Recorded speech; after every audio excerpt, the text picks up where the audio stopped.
সাংস্কৃতিক কেন্দ্র ইন্দিরা গান্ধী উচ্চায়োগ ভারত এবং গণতন্ত্র সরকার বাংলাদেশের আর্কিওলজি ডিপার্টমেন্টের মাধ্যমে আমি যেখানে আসতে পেরেছি কিছু গান নিয়ে, যে গান এই মাটির সাথে বিশেষভাবে জড়িত, এবং গীতাঞ্জলির কিছু কথা, যে যতক্ষণ এখানে না বসতেন আপনি বা পদ্মার বোটে বসতেন সেই মনশ্চেতনাটা আসতো না, যেটা আমি কাল নিজে অনুভব করেছি।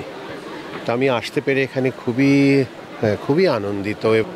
আমার কাছে তো মনে হয় সব দিক থেকেই খুবই এটা উচ্চ পদাস্ত আছে, কিন্তু কিছুর তো কিছু শেষ নেই।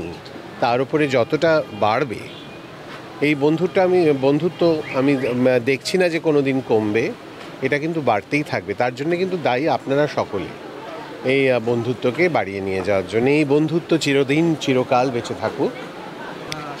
হ্যাঁ, শ্রী স্বর্গীয় প্রণব মুখোপাধ্যায়ের তত্ত্বাবধানে যে এত বড় এখানে একটা মহাযজ্ঞ হয়েছিল, সেটার ধরোহর আমাদের চিরকাল বয়ে নিয়ে যেতে হবে প্রথমত।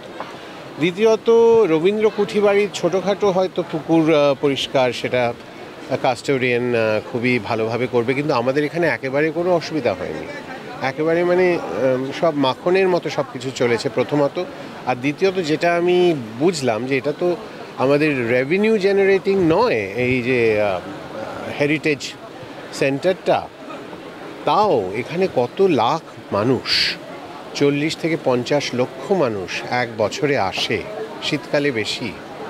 গুরুদেবের আর লালন ফকিরেরও যে মাঝার শরীফ, এই দুটি মিলিয়ে এটা একটা পীঠস্থানের থেকে কোনো কম অংশ নয়।